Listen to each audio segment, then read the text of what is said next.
नमस्कार।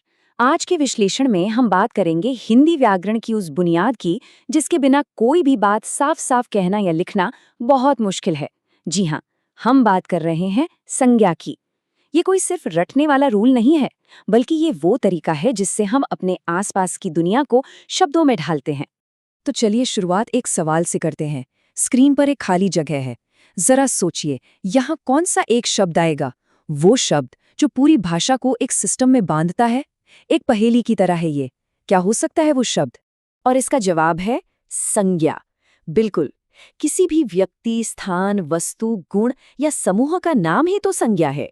इसे एक बड़े से फाइलिंग कैबिनेट की तरह सोचकर देखिए, जहां हम दुनिया की हर चीज को उसके नाम के सही फोल्डर में डाल देते हैं ताकि कोई गड़बड़ ना हो।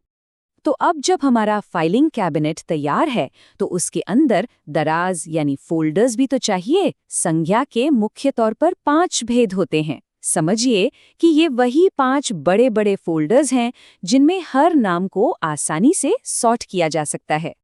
और ये रहे वो 5 भेद: व्यक्तिवाचक, जातिवाचक, भाववाचक, समूहवाचक और द्रव्यवाचक। बस यही हमारा आज का रोड मैप है।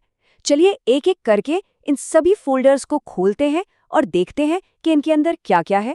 शुरुआत करते हैं पहले 2 भेदों से। इन्हें ना एक साथ समझना सबसे बेस्ट है। क्यों? क्योंकि ये एक ही सिक्के के 2 पहलू जैसे हैं। एक तरफ है किसी चीज का खास नाम और दूसरी तरफ है उसकी पूरी कैटेगरी। देखिए, ये टेबल पूरी कहानी साफ कर देता है। व्यक्तिवाचक मतलब स्पेसिफिक, खास, जैसे राम या दिल्ली। ये एक यूनिक लेबल है। दूसरी तरफ है जातिवाचक, जो जनरल है, जैसे बच्चा या शहर। अब बच्चा तो कोई भी हो सकता है, लेकिन राम एक ही है। शहर तो कई हैं, पर दिल्ली एक खास शहर है। ठीक वैसे ही गंगा एक खास नदी है, जबकि नदी शब्द में दुनिया की सारी नदियां आ जाती हैं। बस यही फर्क समझना है। ठीक है, तो पहले 2 फोल्डर्स तो सॉर्ट हो गए। चलिए अब बाकी बचे 3 की तरफ चलते हैं। ये हमारी भावनाओं, ग्रुप्स और चीजों के मटेरियल को समझने में मदद करते हैं। पहला है भाववाचक संज्ञा।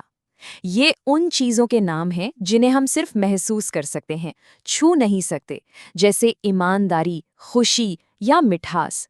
ये सब हमारे अनुभव और एहसास से जुड़ी संज्ञाएं हैं। अगला फोल्डर है समूहवाचक संज्ञा का। इसके तो नाम से ही पता चल रहा है ना, समूह मतलब ग्रुप। जब हम कहते हैं सेना, तो हमारा मतलब एक सैनिक से नहीं होता, बल्कि सैनिकों के पूरे ग्रुप से होता है। इसी तरह भीड़ या कक्षा भी एक नाम से पूरे ग्रुप को बताते हैं। और हमारा आखिरी फोल्डर है द्रव्यवाचक संज्ञा। इसमें वो सारे पदार्थ, लिक्विड या धातु आते हैं जिन्हें हम गिनते नहीं बल्कि मापते या तौलते हैं, जैसे पानी, सोना या दूध। ये सब मटीरियल नाउन्स हैं। ठीक है, तो अब जब हमने 5 फोल्डर्स को समझ लिया है तो एक छोटी सी चुनौती का वक्त है। देखते हैं कि इन शब्दों को हम कितनी जल्दी उनके सही फोल्डर्स में डाल पाते हैं। ये रहे कुछ शब्द: राम, खुशी, पानी, कक्षा। जरा सोचिए कौन सा शब्द किस भेद में जाएगा। एक बार खुद से कोशिश करके देखिए, फिर हम जवाब देखते हैं। चलिए मिलाते हैं। राम और दिल्ली खास नाम है, तो ये हुए व्यक्तिवाचक। खुशी एक एहसास है जिसे छू नहीं सकते, तो ये है भाववाचक। पानी और सोना मटीरियल हैं, तो द्रव्यवाचक। कक्षा और सेना पूरे समूह को दिखाते हैं, इसलिए ये हैं समूहवाचक। और बच्चा पूरी जाति के बारे में बता रहा है, तो ये हुआ जातिवाचक। यही है इनका सही वर्गीकरण। शब्दों को अलग अलग पहचानना तो ठीक है, पर असली मजा तो तब आता है जब हम देखते हैं कि ये एक वाक्य में एक साथ मिलकर कैसे काम करते हैं। यही इनकी असली ताकत दिखती है। पहला वाक्य देखते हैं। बच्चा खुशी से नाच रहा है। यहाँ 2 शब्दों पर ध्यान दीजिए, बच्चा और खुशी। तो यहाँ बच्चा एक जातिवाचक संज्ञा है, मतलब कोई भी सामान्य बच्चा, और खुशी एक भाववाचक संज्ञा है, यानी एक एहसास। कितना दिलचस्प है ना? एक सामान्य संज्ञा एक भाव को अनुभव कर रही है। अब इस दूसरे वाक्य पर गौर कीजिए। सेना दिल्ली की रक्षा करती है। इस बार एक समूहवाचक और एक व्यक्तिवाचक संज्ञा एक साथ काम कर रहे हैं।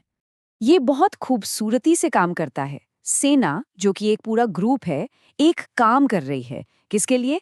दिल्ली के लिए, जो कि एक खास जगह है। यहाँ एक समूह और एक खास जगह के बीच का रिश्ता दिखाया गया है। चलिए अब एक आखिरी उदाहरण देखते हैं। इसमें एक खास नाम को एक मटेरियल यानी पदार्थ के साथ जोड़ा जाएगा। ये भी एक दिलचस्प कॉम्बिनेशन है। वाक्य है, गंगा का पानी पवित्र है।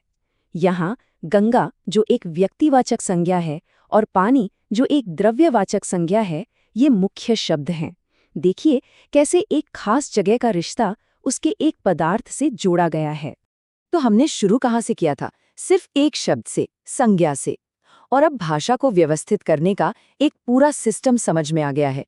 हमने पांचों भेदों को जाना और उन्हें वाक्यों में काम करते हुए भी देखा। अब आखिरी चुनौती, अपने आसपास नजर दौड़ाइए।